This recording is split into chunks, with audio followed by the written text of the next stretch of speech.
Hello and welcome to Ask Deb About Business. I am Ron Gayoso, co-host. First and foremost, thank you so very much for your being here with us. I know your time is very important. I'm the guy who makes sure it's invested wisely. Remember, if you're watching this show via Futures Television, the home of the future on television, or listening to the show via Radio Futures, the wave of the future on radio, you too can be part of the conversation.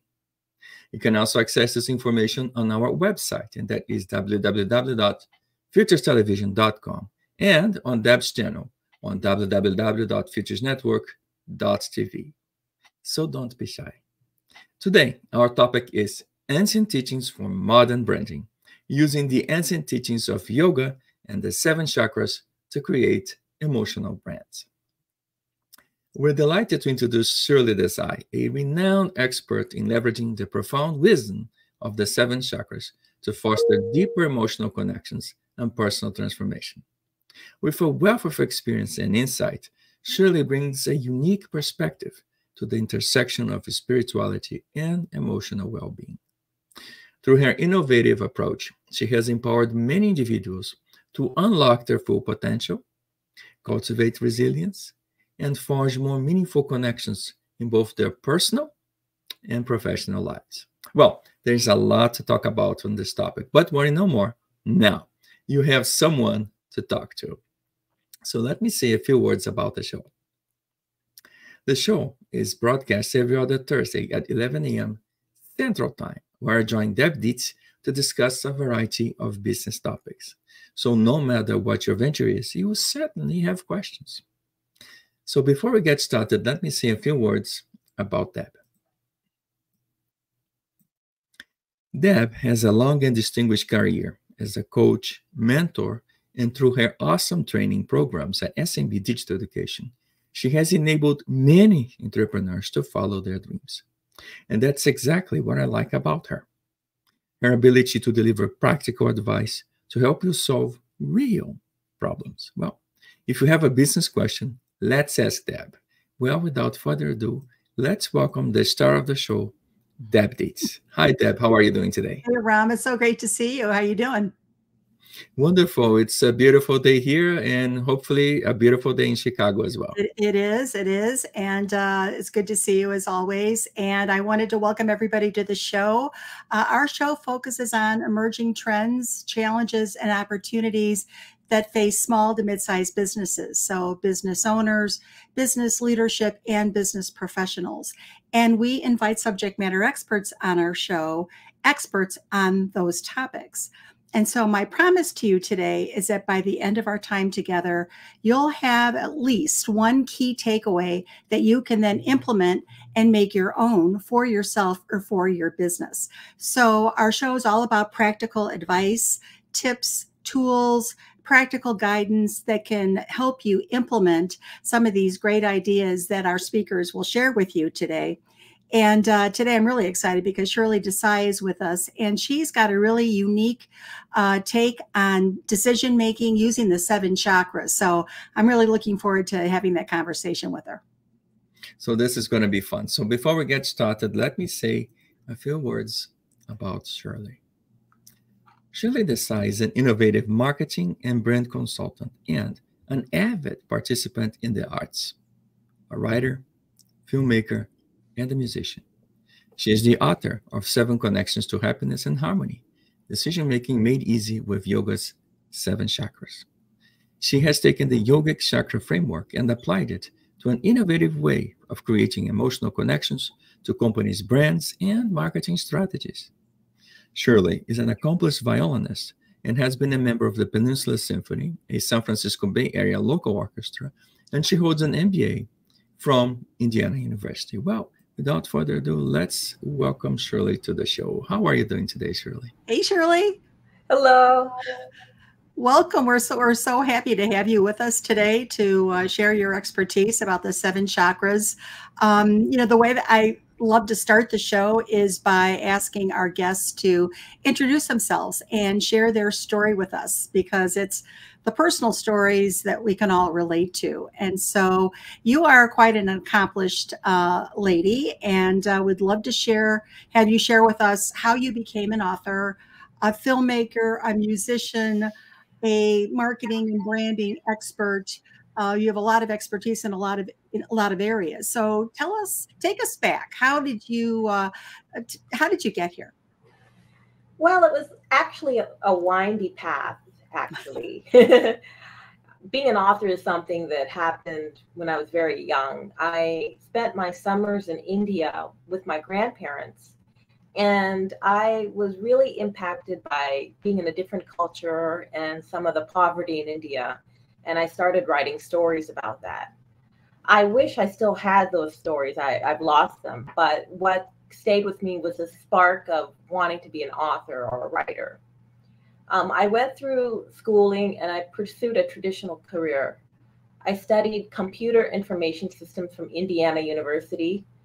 I worked for some time at FedEx Corporation in their IT department and their sales department.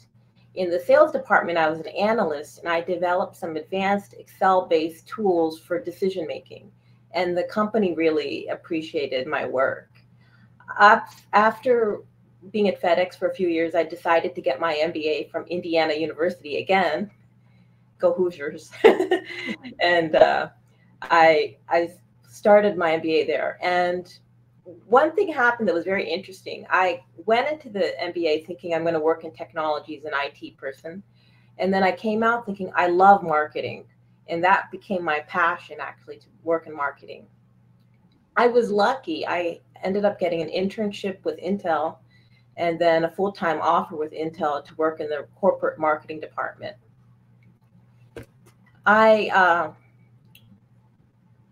In the corporate marketing department, I directed the brand campaign messaging for servers, and that was really exciting.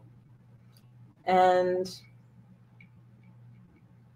while I liked the big corporation, I was inherently a creative person. So I ultimately left Intel to pursue my own creative profession in becoming a brand strategy consultant.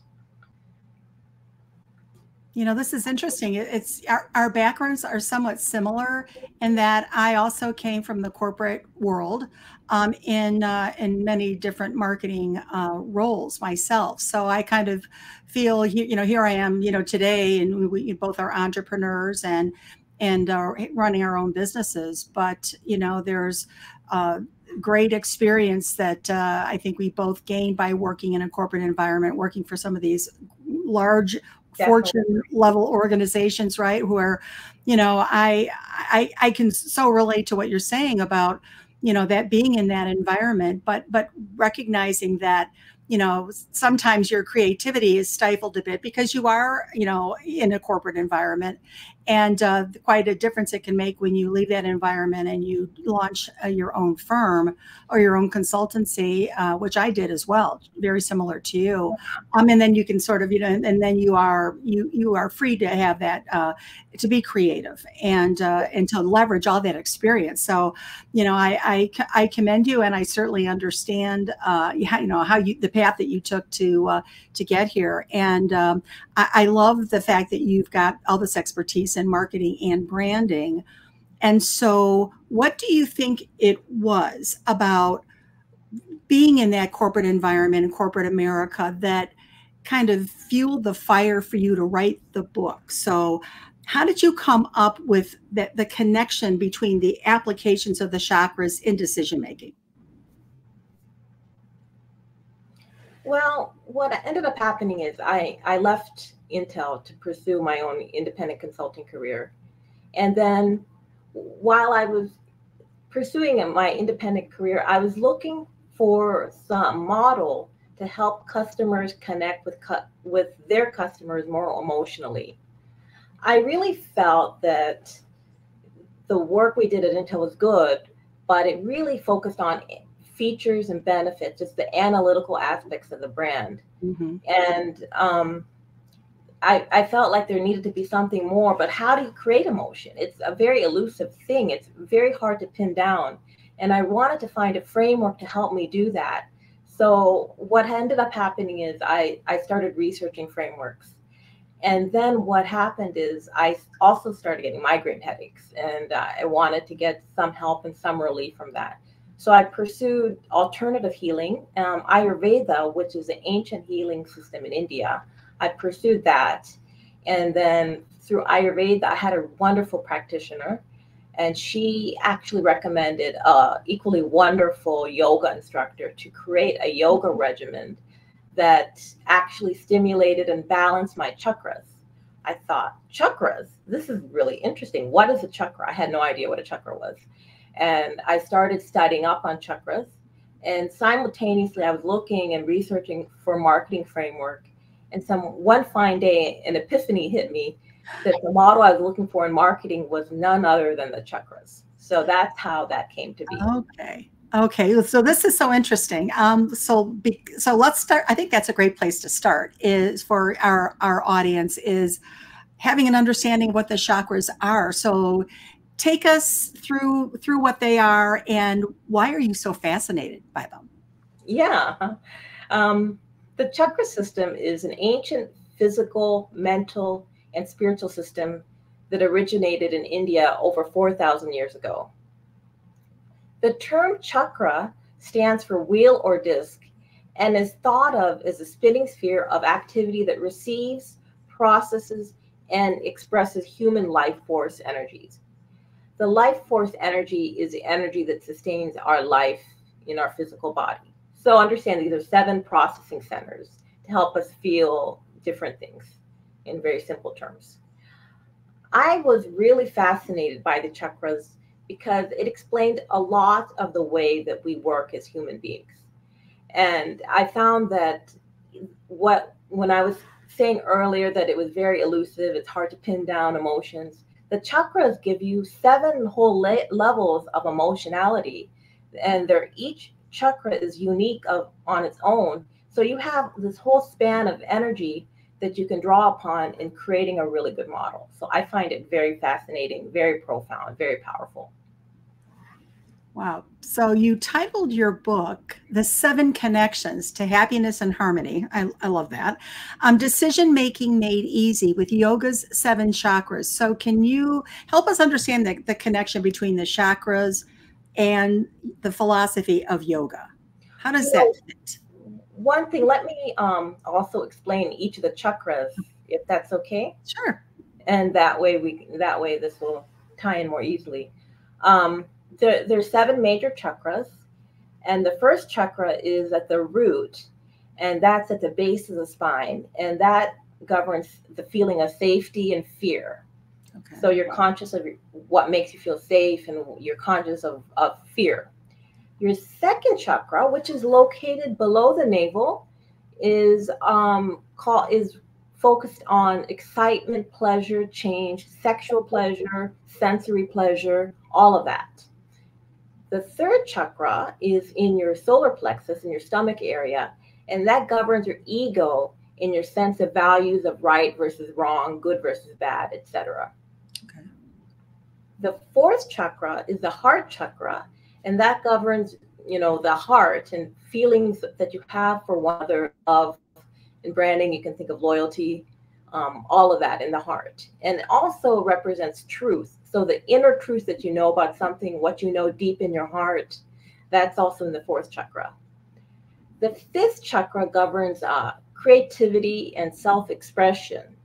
And that is located in the throat area for talking. And the sixth chakra is your analysis and intuition.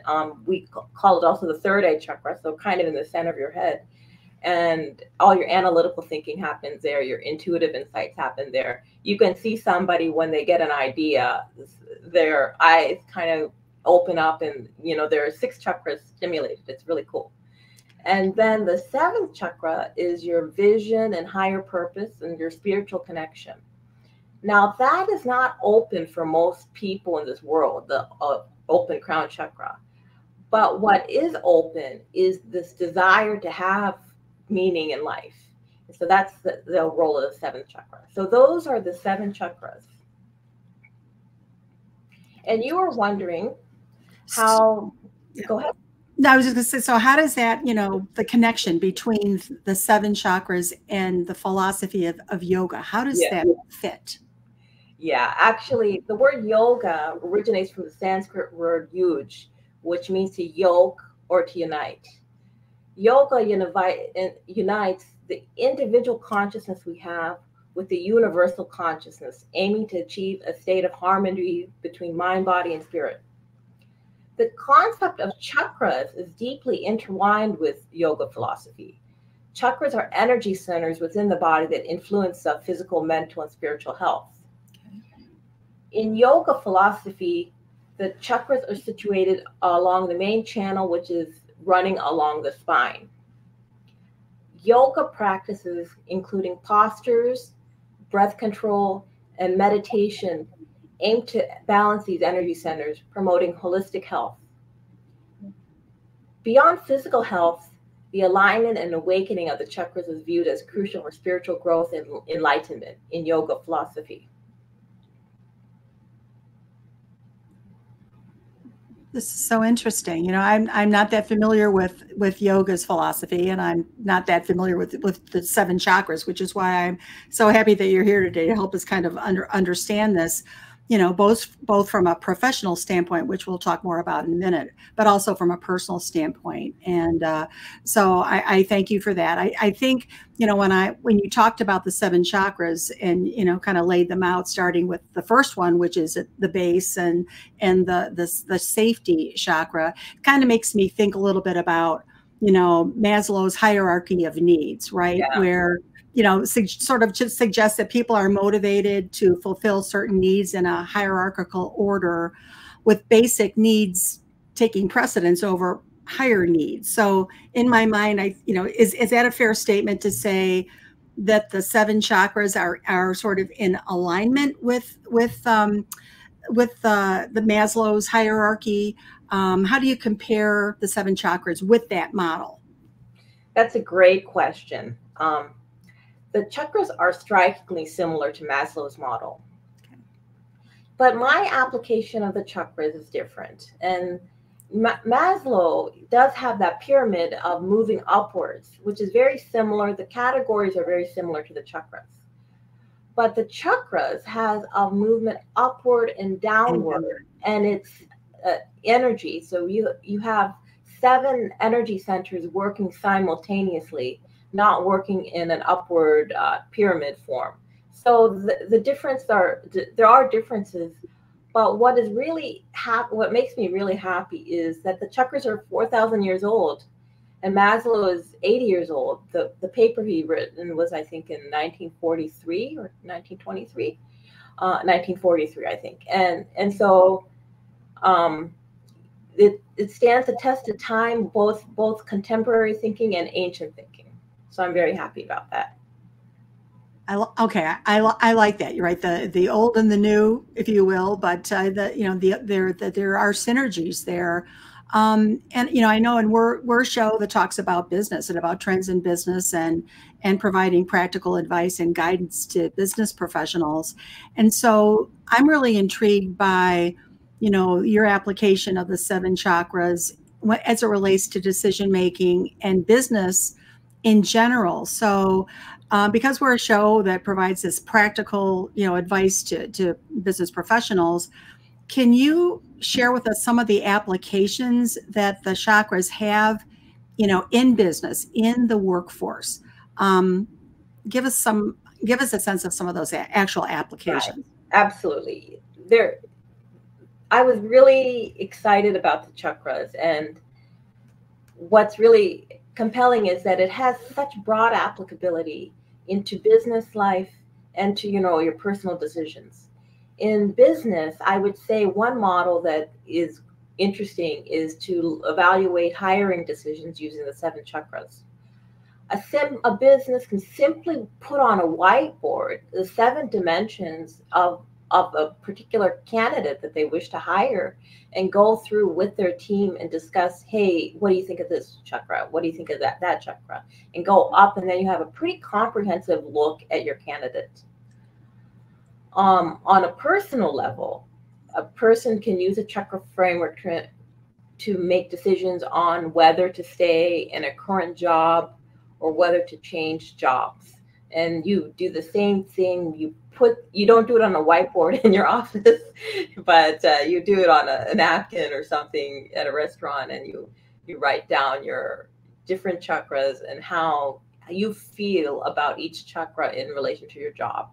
And if you're choosing between jobs, you can do it for a couple of different you do the framework a couple of different times. You know, I really love this because, again, this is a practical tip for everybody who's watching. So, you know, go through this is an exercise, right? So if you're looking as an employer, looking at a particular candidate to hire, you can go through this exercise to maybe understand if that potential employee is a good fit for you. Right.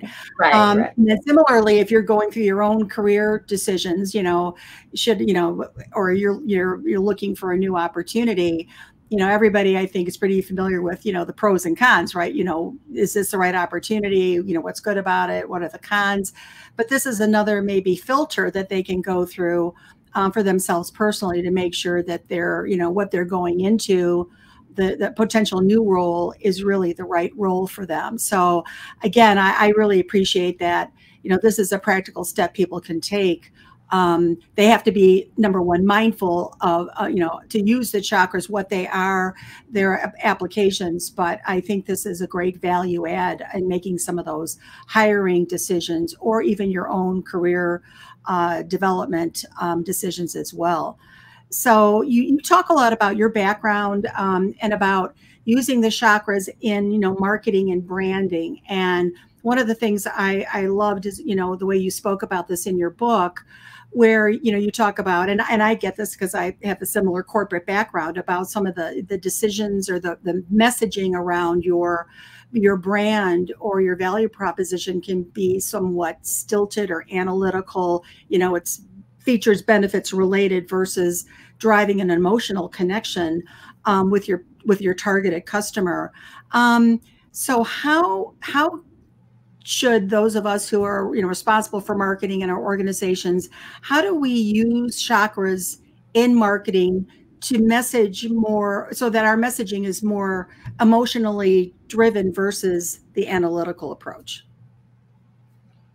Well, how we use the chakras in marketing, you're wondering? Yeah. Yeah. Well, in marketing, the chakras can be utilized in research to understand customers better, because that's the foundation of creating a brand, is understanding your customers. So going through the chakras. I've used it also in new product design to determine the factors that go into creating a new product. And again, you go through the chakras and you put together an analysis of what each chakra is, and then you ultimately derive questions from that. And then ultimately, the goal of the first part of understanding your customer and the second part of creating questions that help to understand the product, you can design an excellent chakra branding experience. For example, I was talking to a real estate agent about a potential project to create a retirement community project. We wanted to do something innovative and that hasn't been done before, and that could actually address the needs of our segment. So we went through the chakras, and we went to chakra 1, safety, and we asked, what makes you feel safe? Do you need to be near a hospital? As one example of safety, and there's many different aspects to safety. Chakra 2, which is excitement and pleasure. What activities would make this place an exciting place to call home? Then we have chakra 3, which is your values and your ego. Are there any values you feel strongly for? For example, are you a strict vegetarian? Chakra 4, which is your heart center. Would you want to move into a center with existing friends and family, or are you comfortable making new friends? Chakra 5, what creative outlets are important for you? Are you a writer? Are you a painter? Are you a dancer? Do you like karaoke? Do you like to talk to a lot of people? You like a lot of social activity? Those are all aspects of creativity and self-expression, chakra 5. And chakra 6, what does research, and this is an analytical chakra, what does research say about the longevity, and what would you want to see there? So that would be something you may want to, research and ask your interviewees. And chakra 7, which is vision and higher purpose, what activities would lend itself to higher purpose or calling, and what activities would support your higher purpose? So if people are religious, going to church or going to temple, is that an important factor? So these are some ways to formulate the question to give you a comprehensive view of what can be done. So again, I appreciate this. Another practical tool for our audience is, everybody's doing research to understand, the needs of the market, and looking for ways to understand what value is relevant as insights into the maybe product development standpoint. I really like this because everybody, we as marketers, as business professionals, we're gathering data. And I particularly love this because I do a lot of market research myself, and for my clients. And so the gathering of information to be able to identify and quantify opportunities. But this is another tool that we as market researchers can use to get more information so that we can make sure that ultimately whatever we're delivering as far as the value proposition is relevant, that it's authentic, and that it's differentiated. So I think the questions that you just mentioned as it relates to each of the chakras will give people a really good understanding of what the value proposition should look like. And is that a fair statement that the 7 chakras can help a company articulate their value proposition? Is that absolutely okay? And what you do is you go through each of the 7 chakras, and you isolate what the benefits are, the individual value proposition, if you may, of each of the 7 chakras. Yeah. And then ultimately there's going to be overlap, because our energy is such that if we like something, if we find something exciting to us, we develop a heartfelt connection to it. So our chakras are very integrated. So there will be some overlap in the emotional area, but the idea is to figure out the specific drivers of each of the emotions, and you document that. And then from there you extract the value proposition is this and this, or the value proposition is this and this chakra, or just this chakra. So that's how I would develop it. So I think that's brilliant. So you talk a lot about branding, and it's interesting to me that hearing you speak about this, how the 7 chakras can support the creation of your brand strategy. And so when I think about brand strategy, I'm thinking in terms of making sure that the brand is relevant, right? That it's authentic, and that it's differentiated. And that you've got to, if you're a marketer, and many of us are, we're certainly taking care of our existing customers, but we're also looking at, at gaining new customers and trying to, number one, connect with potential new customers and move them along kind of a brand dynamics path. To people have to know who you are. They have to be aware of you and your value. They have to get to a point over time where they're trusting you and liking you, and that by going through a process like this over time, that they will ultimately become an actual customer of yours.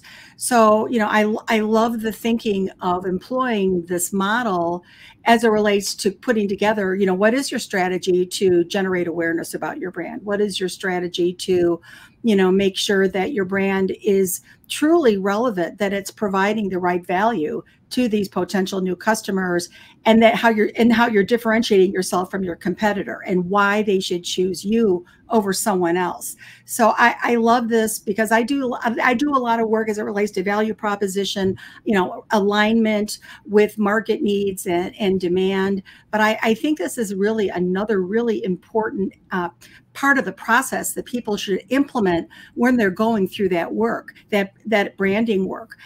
So thank you so much for sharing that. I think that this is something that, you know, I personally was not aware of the importance of the chakras, but how valuable it can be in crafting of marketing and brand strategy. So, you know, I applaud the work that you've done. And I think there's a lot of real practical application to people in business to use this as an input into research, to use it as an input into articulating what your value should be in order to get new customers, you know, say maybe satisfy your existing customers. So I wanted to, you know, get a little bit more specific because, you know, it's great to talk about these models.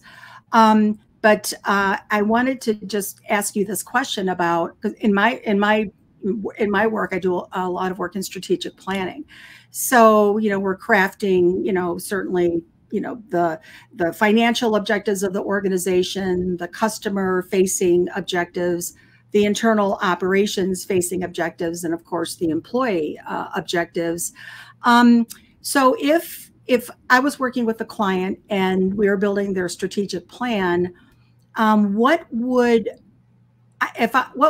if I had an objective on a strategic plan that said, literally, implement the 7 chakra decision-making framework within my company, what would some of the strategies look like that I could actually implement? So I'm trying to get real specific about what does the work look like within a company?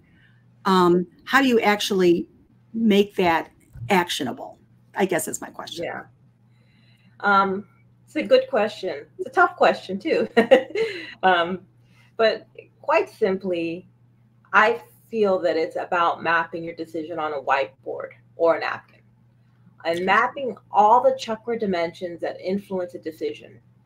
You may be comparing 2 decisions, decision A or decision B, and then you would decide which chakra energy suits you more. Okay. In my professional life, as I mentioned, I have a strong background. I don't think I mentioned it, but I have a strong background in real estate and construction, okay, but also a creative thirst as well.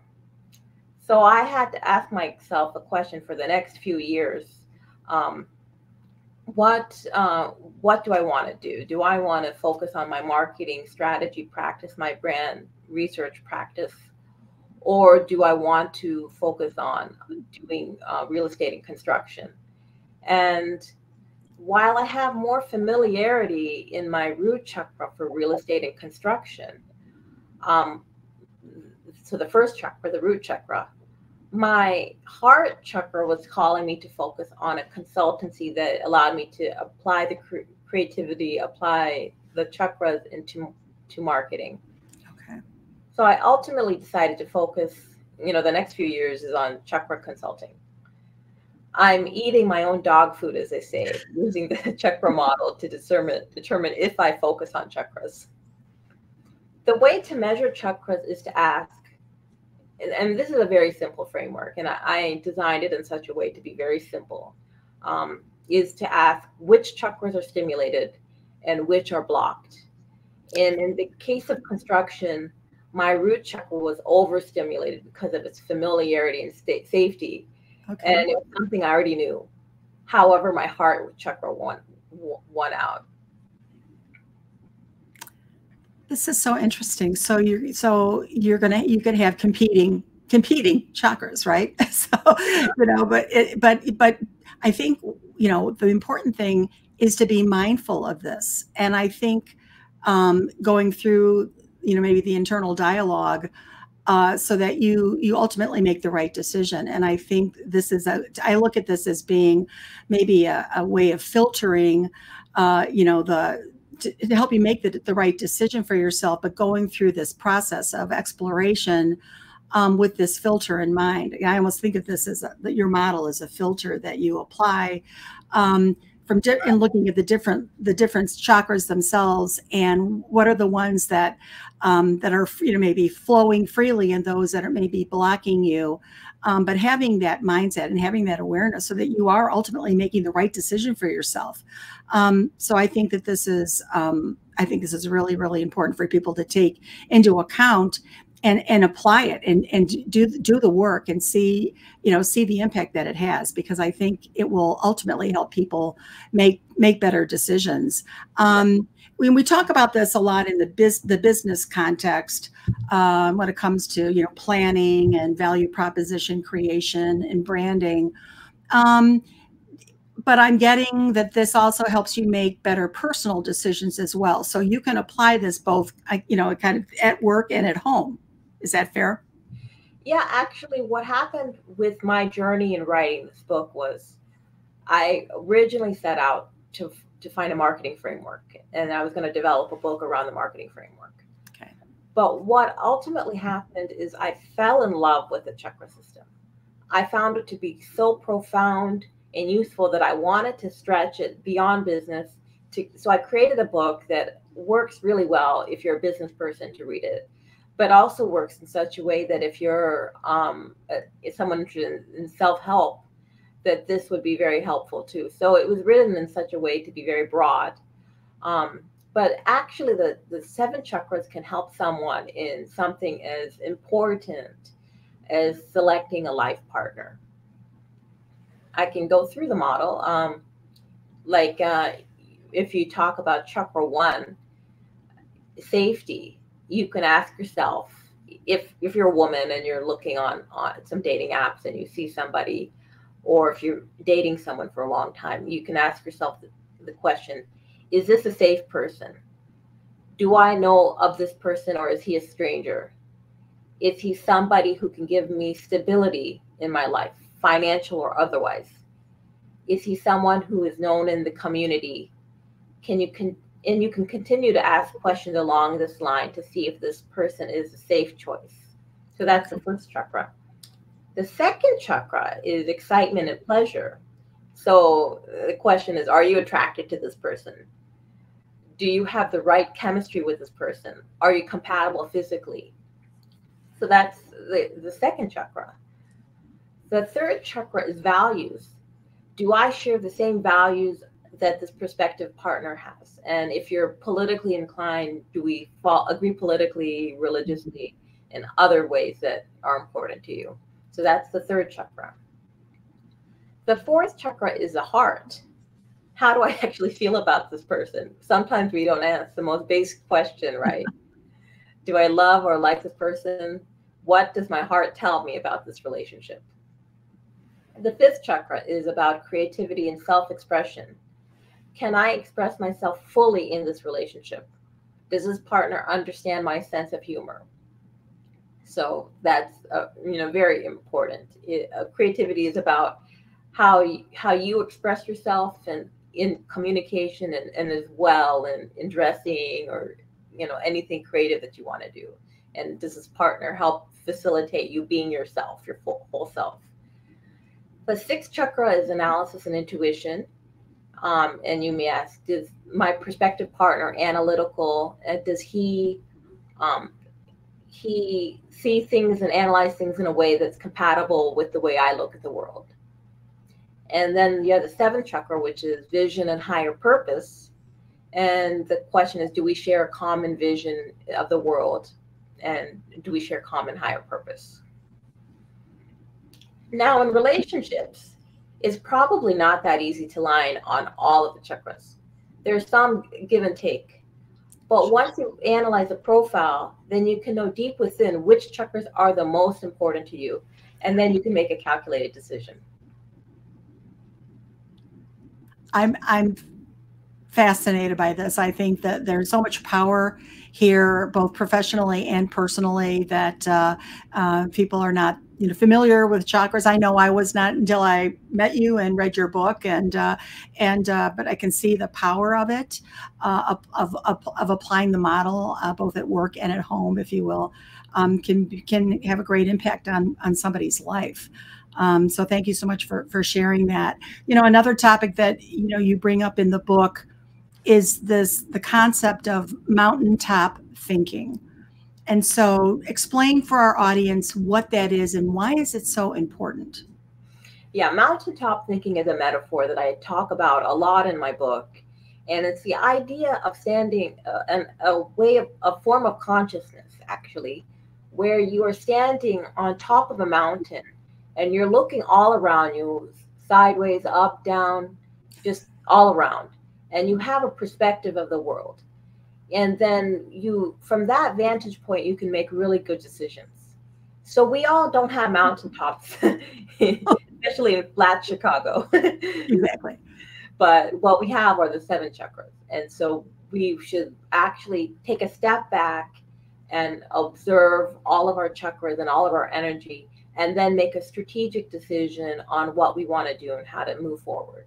Too much of the time, majority of us operate with our lower chakras, and we're based on fear and excitement and our ego also.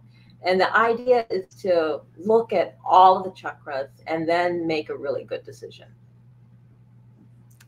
I love it. Sometimes we just have to be still, right? And take a moment and take a step back and think this way.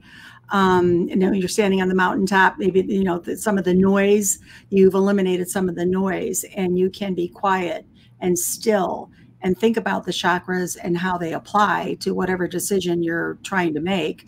So I think that's, there's a lot of value there. There's so much here. There's so much to explore. We'd love you to come back and continue the conversation. I love our show for many reasons, but I always like to make sure that our audience comes away from our discussions with something really meaningful, a key takeaway that they can work on even as soon as this afternoon. So they could have something that could have a positive impact on them, either at work or at home. So what would be, say, if you had to pick the most meaningful takeaway, the one thing that you want our audience to take home with them, what would that be from today's discussion? Well, I think the best decisions are decisions when we're the most self-aware. So I think that the takeaway is to actually employ the mountaintop thinking, stand on top of the mountain and be self-aware of what's going on around you, and try to be proactive instead of reactive, and try to employ that in your daily life. And sometimes when we get started with getting started with this presentation, I'll be very nervous. And the idea is, well, my root chakra is stimulated. So how do I balance that with other things, and how do I continue to work and function when I'm stressed out or nervous? So it's about self-awareness. Self-awareness is a life skill. And it's interesting. We do a lot of work in online education and business, health and wellness, and life skills is a critical, or self-awareness is a critical life skill. So I think you just shared a really, meaningful application of how to, go through maybe that inner dialogue and become more self-aware, which will have a significant impact on your life, both at work and in your personal life. So thank you so much, Shirley, for being here and sharing your wisdom with us. I learned a lot, so thank you. Thank you for having me. You bet.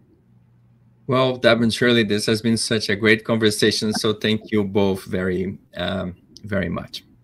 And folks, thank you so very much for your joining us today. We hope you learned something new about the 7 chakras and how they can lead to more effective decision-making at work and at home.